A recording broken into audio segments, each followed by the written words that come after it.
আমার সবচেয়ে প্রিয় ফল হচ্ছে আম, তাই আমি শুধু আম না আমের আটিও পছন্দ করি। আর এদিকে 2 দিন পর্যন্ত ফ্লোরে ছিলাম, এখন খাটটা বিছিয়েছে। 2 দিন পরে খাটের দেখা পেলাম। হ্যালো এভরিওয়ান, আসসালামু আলাইকুম। সবাই কেমন আছেন? আশা করতেছি সবাই অনেক অনেক ভালো আছেন। আলহামদুলিল্লাহ, আল্লাহর রহমতে আমরা অনেক ভালো আছি। তো গাইস, নতুন বাসায় এসেছি আমরা, প্রায় 2 দিন হয়ে গেল। 2 দিন পর্যন্ত আমরা ফ্লোরে ছিলাম। এতদিন সব এলোমেলো ছিল, এখন খাটটা বিছিয়েছি। আর আমার সবচেয়ে পছন্দের ফল হচ্ছে আম।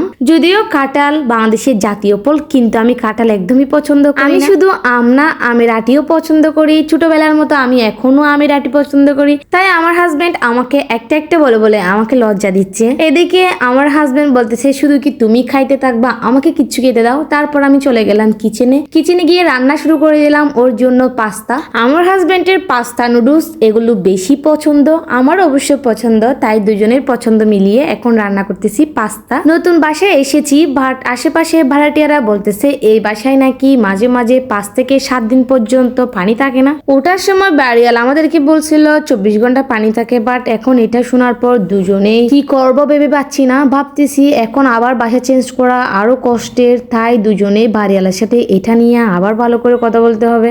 আমার হাজবেন্ড বলতেছে আবার বাসা চেঞ্জ করব, বাসা চেঞ্জ করে এখান থেকে চলে যাব, কারণ পানি না থাকলে তো মানুষের জীবন চলেই না। এখন কি করবো ভেবে পাচ্ছি না। আমি বাসায় এসে সবগুলো বোঝাতে বোঝাতে অনেক টাইম লেগে গেছে, সেই সাথে অনেক কষ্ট, অনেক কাজের কোনো শেষ নাই।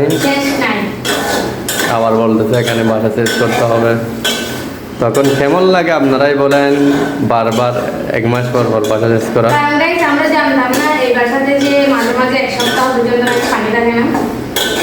বাসায় উঠতে না উঠতে বাসা চেঞ্জের কথা শুনে দুজনেরই কপালে চিন্তার বাজ পড়লো। আশেপাশে ভাড়াটিয়ারা বলতেছে 1 সপ্তাহ পর্যন্ত পানি না থাকার কারণে ওরা নাকি অন্য জায়গা থেকে পানি এনে গোসল করছিল। আমি তো এটা শুনে একদমই অবাক হয়ে গেছি। আমার হাজবেন্ড বলছিল এই বাসায় এসে আমাকে কিছু নতুন ফার্নিচার কিনে দিবে, বাট এই কথাটা শোনার পর আমার হাজবেন্ড বলতেছে ফার্নিচার এগুলো কিভাবে নিয়ে যাব, আগে সেটা নিয়ে চিন্তা করো, নতুন ফার্নিচারের কথা বাদই দাও। কি আর করব, কিচ্ছু করার নাই। এখন যেমন আছি তেমনই থাকি 1 মাস পর্যন্ত। এখন আমি নিয়ে আসলাম আমার হাজবেন্ডের জন্য পাস্তা রান্না করে। শুরুতেই বিসমিল্লাহ বলে আমি খাবার স্টার্ট করে দিয়েছি, আর আমার হাজবেন্ড আমার খাবার খাওয়া দেখতেছে আর জিভ থেকে জল ফেলতেছে। ও বলতেছে আমারও খাইতে ইচ্ছে করতেছে আর ভিডিও করতে পারবো না, তাই আমি আমার হাজবেন্ডকে খাইয়ে দিলাম 1 চামচ পরিমাণ। তারপর বলতেছি আর মুখ থেকে লালা ফেলিও না। তো গাইস, ভিডিওটা কোন জায়গা থেকে দেখতেছেন সেটা অবশ্যই কমেন্টস করে জানাবেন। আজকের মতো এখানেই বিদায় নিব,